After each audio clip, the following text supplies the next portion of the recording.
Tiago, capítulo 5, versículo 17 e 18. Elias era homem semelhante a nós, sujeito aos mesmos sentimentos, e orou com instância para que não chovesse sobre a terra. E por 3 anos e 6 meses não choveu. E orou de novo, e o céu deu chuva, e a terra se fez germinar seus frutos. Amém? Assente aí com a sua Bíblia aberta. Amém. Eu estou com pouco mais de 11 anos de batismo, aproximadamente uns 13 anos que eu frequento a mesma igreja DS ali. Já visitava outros, mas ali é a que eu mais fui, onde eu me converti, onde Deus me deu família, onde Deus tem pouco a pouco me ajudado a amadurecer. E desde os meus primeiros passos na fé, eu sempre tive muitos questionamentos, muitos. E desde os meus primeiros passos na fé eu aprendi o seguinte: eu ouvi uma mensagem que gravou no meu coração, e nessa mensagem dizia o seguinte, irmão Sérgio, o pregador dessa mensagem falava assim, que o crente curioso, ele é um crente enjoado, mas que dificilmente vai ser enganado. E esse pregador, nessa mensagem, na época era CD, e ele falava assim nesse CD, assim, na MP3, falava assim: enquanto o pastor está pregando e o povo está dizendo amém, amém, o crente curioso fala assim: mas pastor, mas peraí, mas como que é isso aqui? E foi assim que eu aprendi, e foi assim que até hoje eu sou um crente curioso, sou um crente que tenho muitos questionamentos. E um dos grandes questionamentos que eu sempre me faço, provavelmente alguém aqui já se fez esse questionamento, é o seguinte: por que quando nós olhamos os homens e mulheres da Bíblia, os seus feitos, as suas experiências, as suas vidas de comunhão com Deus, e às vezes olhamos para as nossas vidas, as vidas dos pastores, mesmo aqueles que estão em evidência, e parece que existe uma distância gigantesca da vida dessas pessoas, das experiências dessas pessoas para as nossas experiências. Você já parou para pensar nisso? Você pega aí hoje os maiores pregadores aí, os que estão mais em evidência do Brasil, pessoas, homens e mulheres de Deus, que eu respeito e admiro muito, mas quando você compara com os homens e mulheres do tempo da Bíblia, parece que não dá nem para comparar. Quem hoje no cenário nacional ou mundial pode se comparar ao profeta Elias no quesito experiências com Deus e poder da parte de Deus? Um homem que sozinho desafiou 850 profetas e orou e desceu fogo do céu, o profeta conhecido como profeta do fogo, que por várias vezes orou e fogo desceu do céu. E às vezes nós olhamos nos dias de hoje, nós sabemos que Deus cura, mas não temos visto as curas como nos tempos bíblicos. Nós sabemos que Deus liberta, mas muitas vezes o demônio nem se manifesta no nosso meio, quando se manifesta dá um maior trabalho para sair. Nós sabemos que Deus, como foi dito aqui, tem poder para ressuscitar, mas não temos visto os mortos sendo ressuscitados. E o texto que nós lemos diz o seguinte: Elias era homem semelhante a nós, sujeito aos mesmos sentimentos, algumas versões vão dizer as mesmas paixões. O que nos diferencia tanto daqueles homens e mulheres de Deus do tempo da Bíblia? Eu separei aqui apenas 3 questões, poderia enumerar mais. Primeira questão: os homens e mulheres dos tempos bíblicos, eles eram, pelo menos os que tiveram grande experiência com Deus, eram pessoas totalmente desprendidos das coisas da terra. Quando você vai lá no livro de Reis e vê o chamado de Eliseu, Elias chega ali no campo, e Eliseu certamente era um homem muito bem financeiramente. Elias pega sua capa, passa sobre Eliseu, e Eliseu imediatamente diz para Elias: só vou me despedir da minha família e vou te seguir. O texto diz que ele pega as suas 12 juntas de bois, mata os animais, pega as suas carroças ali, as suas parelhas, queima e faz um churrasco ali para todo mundo e segue o profeta Elias para cumprir o seu chamado. Às vezes nós olhamos isso nos dias de hoje, mas não conseguimos mensurar o que isso significava nos tempos que eles viviam na questão financeira. Uma junta de boi para eles era como um trator para nós. E vocês sabem que tem trator aí até de R$1 milhão, talvez até mais. Partindo do pressuposto que as juntas de boi deles seriam das melhores, nos dias de hoje seria mais ou menos o seguinte: ele pegar R$12 milhões e jogar no fogo e falar assim: eu não quero isso aqui não. Eu quero seguir o chamado que Deus tem para a minha vida. Amém. Por isso, eram homens que tinham experiências incríveis. Por isso, era homem que orava e o machado flutuava. Por isso, era homem que bateu a capa ali no Jordão e disse: cadê o Deus de Elias? E o Jordão se abriu. Aleluia. Por isso era homem que depois de morto alguém tocar nos seus ossos e ressuscitar, porque eram desprendidos das coisas dessa terra.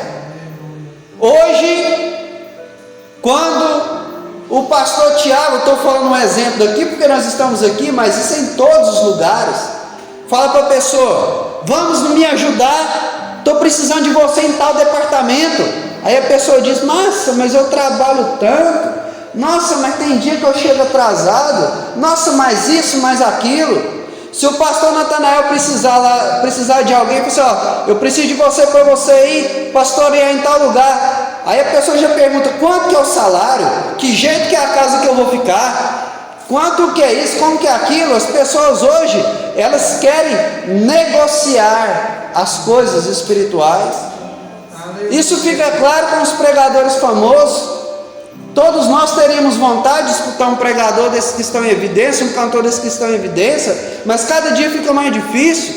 É tanta exigência, é tanta coisa, é tanta dificuldade que eles colocam. É tão difícil de chegar nas pessoas.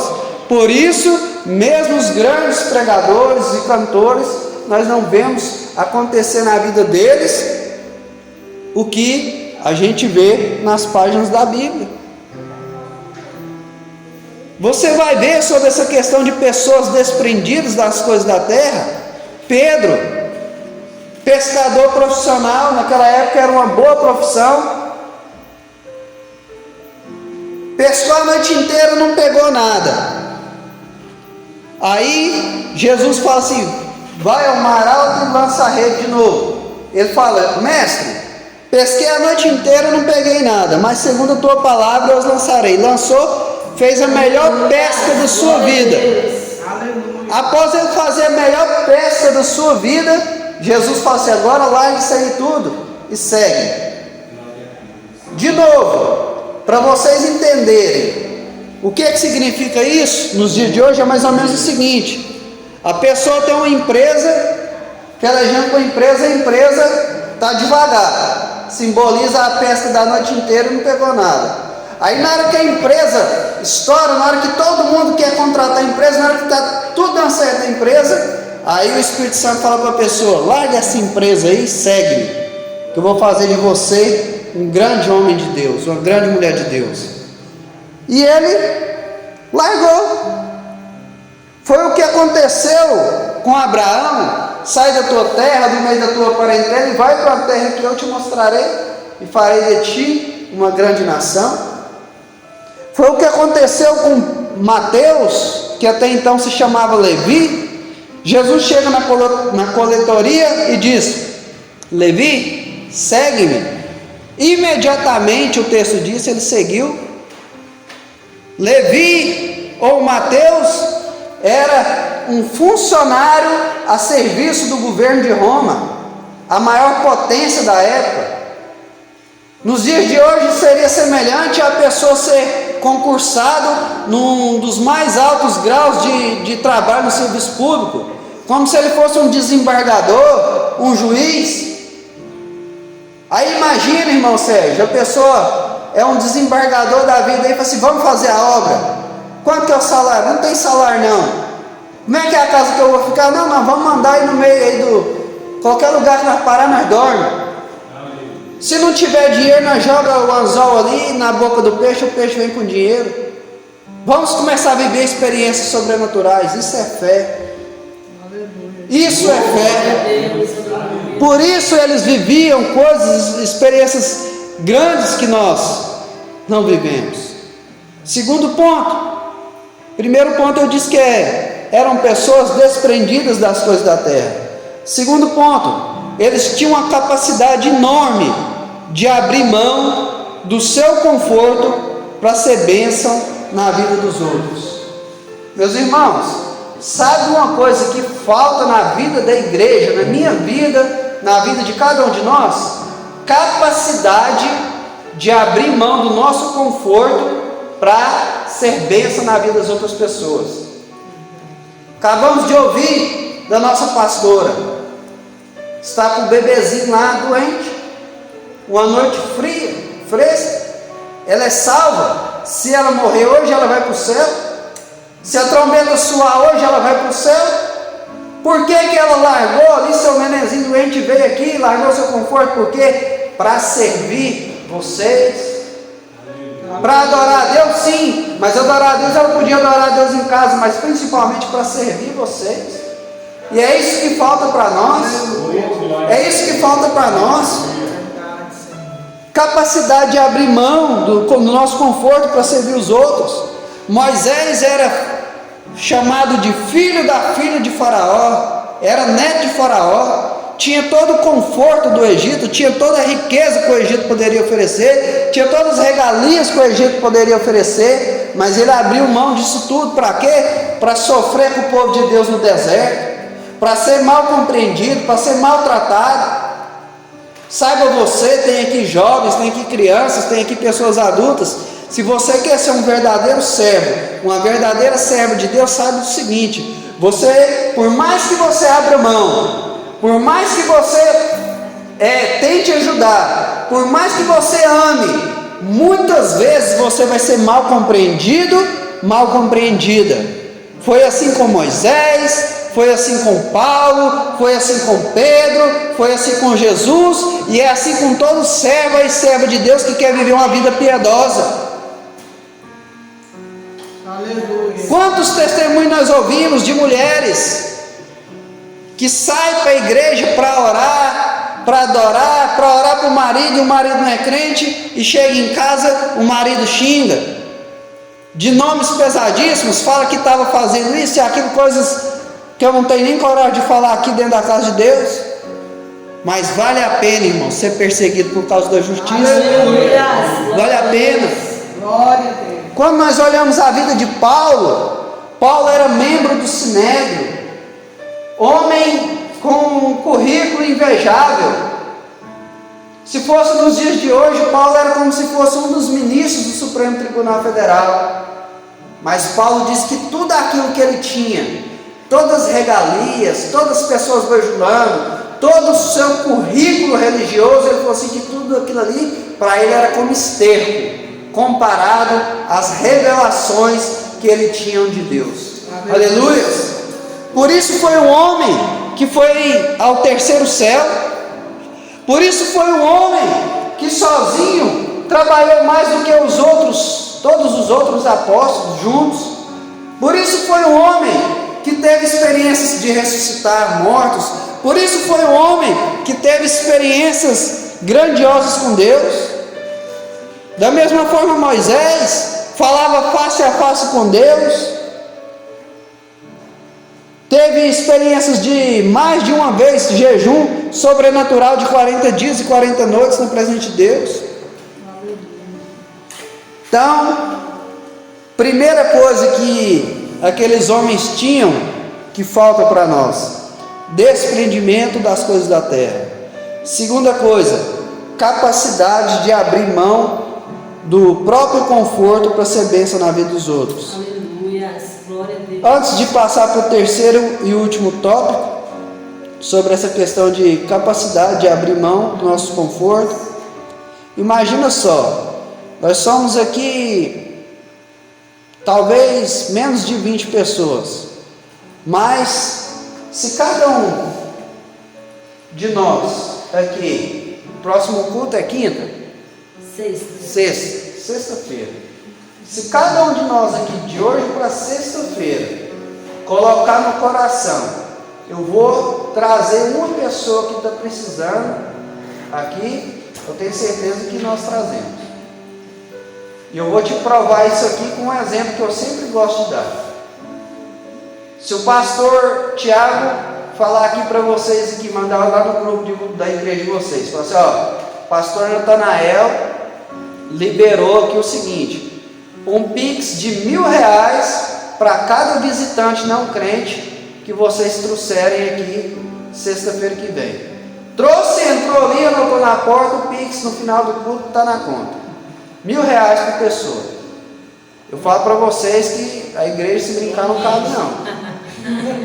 Mas às vezes nós esquecemos que o galardão de quem ganha uma alma, irmãos, não tem milhões, não tem bilhões, não tem trilhões que paguem. É eterno.